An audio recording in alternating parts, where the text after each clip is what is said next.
Do you think Cartoon Network should sell the rights of Codename Kid Next Door to somebody else so they can make it instead?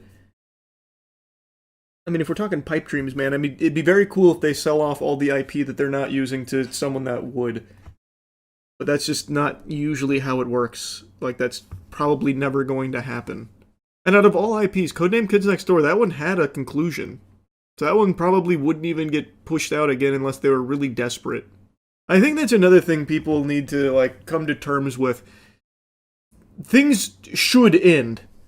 What you don't want to happen is your favorite franchises going so long that they get shitty. That's much worse. I use like things like Ed, Edd n Eddy, for example.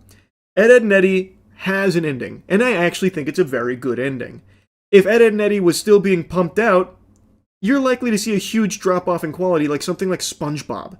Modern SpongeBob is fucking soulless trash compared to what once was when we were kids. And it's because you keep milking the cow, eventually it's gonna end up emaciated. But it still makes them money, so they will keep doing it. And they've got fucking SpongeBob Big Guy Pants OK out there, and it's a shell of what it used to be. So I prefer when things have an ending. Does that make One Piece exceptional? I think what One Piece has managed to do with how long it's run, I already forgot how I started that sentence, so I don't want to make it sound like a fucking stupid sentence.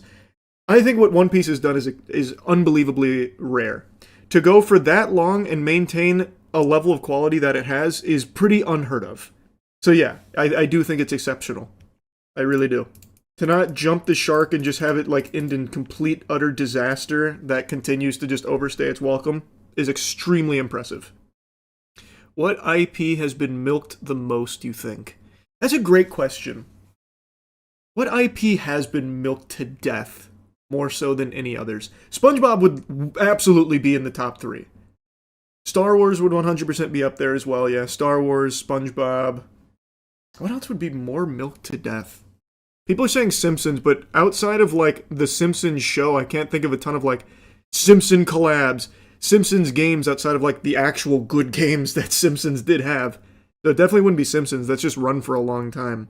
I'm talking like actually milked to death even outside of its own medium.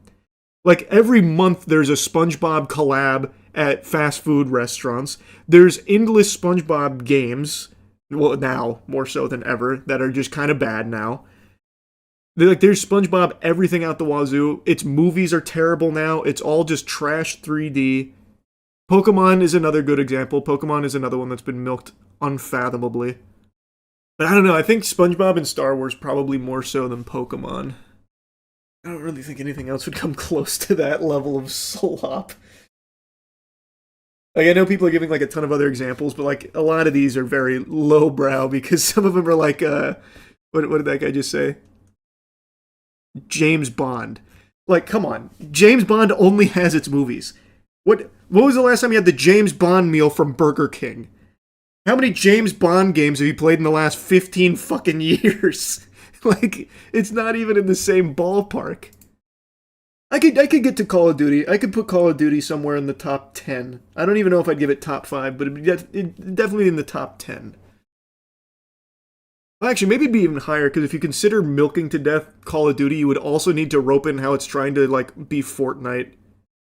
That one is pretty egregious, actually. Yeah, maybe I could come around on Call of Duty being higher up on the milked totem pole. Make top 10 most milked. Maybe that could be a fun little tier list. I don't want to do it tonight, but that could be fun in general. That title goes crazy, actually, on its own. What IP needs to be milked more? That's a good question. I feel like there's so much potential in a lot of IPs that just doesn't get a chance to shine because of who owns it. But what would be my number one? You know what my number one would be? It would be Berserk. Berserk is one of the most cherished manga of all time, but it is only a manga. You haven't had good Berserk content since the 90s. Like, outside of the manga. That should be milked. We need more of that, and we just don't get it. The best we get is fucking Berserk 2016, which is unwatchable. The movies aren't bad. Well, that's what I'm saying. Those were in the 90s, brother. Or at least the ones that I'm thinking of. Maybe there were other ones in the 2000s I didn't see. But I'm thinking of the early ones. Is Code Geass still your favorite anime ending? Yeah, not just anime ending, it's one of my just overall general favorite endings. I think Code Geass Season 2 ending is just a masterpiece. What other endings come close?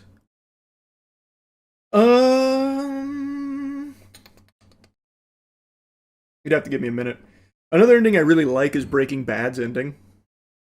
I think Breaking Bad ending hits very hard. I think that one's another super slapper. Mob Psycho ending is good. Mob Psycho ending is good. Yep, Mob Psycho's a great one. Lord of the Rings. Ooh! Lord of the Rings ending. God damn, yeah. Fucking amazing trilogy. There's really no movies that can elicit that feeling that Lord of the Rings trilogy gives me. I rewatched them last year. Either last year or the year before, I rewatched them again. They're just still so unbelievably good. Just actually timeless. Those movies I think will always hold up well.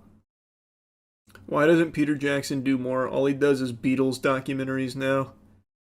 Probably just what he wants to do, man. He's probably content just doing that. Especially after the disaster of the Hobbit series. He hated that. I don't know why I'm speaking for him, like I'm his mom or something, but like he made so many interviews about how fucking terrible it was to work on. So I'm assuming he hated it. You think it's the best trilogy of all time? Yeah, I think Lord of the Rings is easily, inarguably, the best trilogy of all time. If you like Gurren Lagann and Code Geass, you might like Eureka 7. It was made in the same years and art style is really good. What if I told you I watched that show and didn't like it? I don't know why you said if I'd like Gurren Lagann and Code Geass, I'd like that. They're really not that similar. I watched that when it was on Toonami back in the day. What's crazy is back in the day is now 13 years ago, because Toonami got brought back when I was in college, so I used to watch everything that hit Toonami, and Eureka 7 was one of them. Would the Dark Knight trilogy be second place? I'd have to think about what would come after Lord of the Rings trilogy for me. I like the Dark Knight trilogy, but I don't know if it'd be second place. I'd have to really start thinking. Ninja Scroll best anime movie of all time.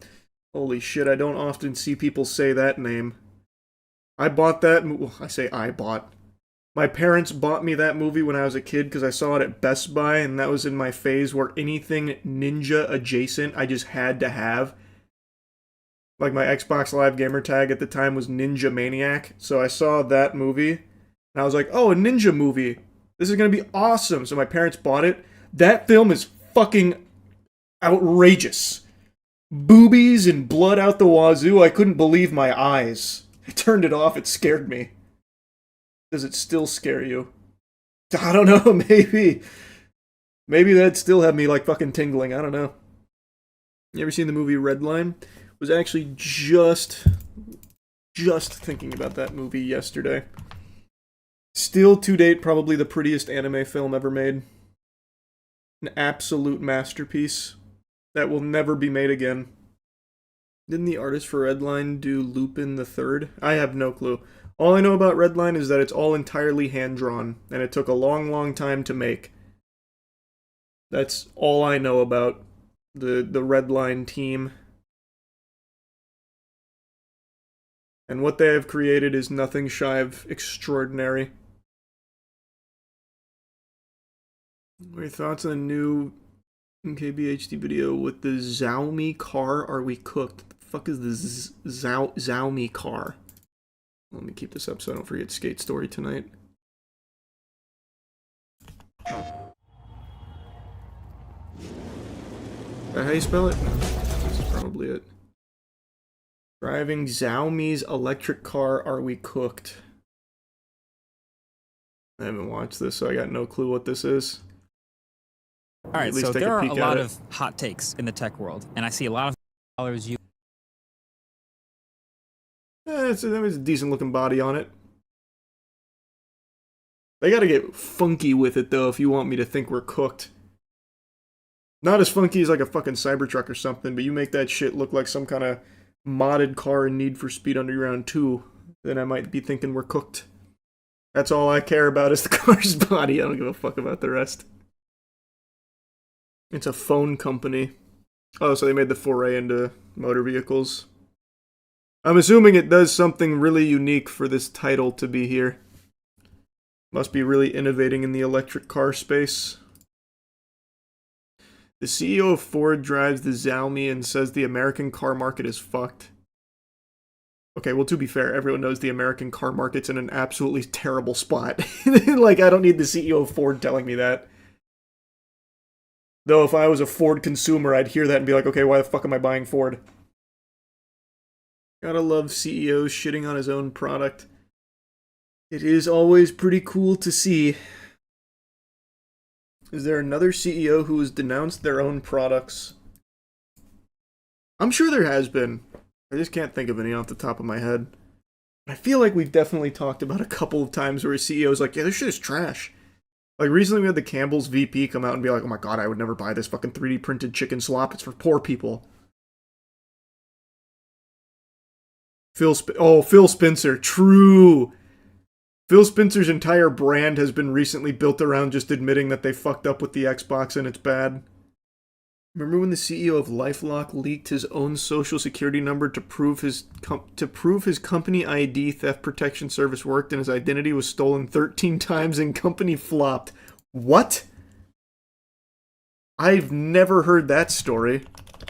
Lifelock CEO identity stolen 13 times. This was in 2010.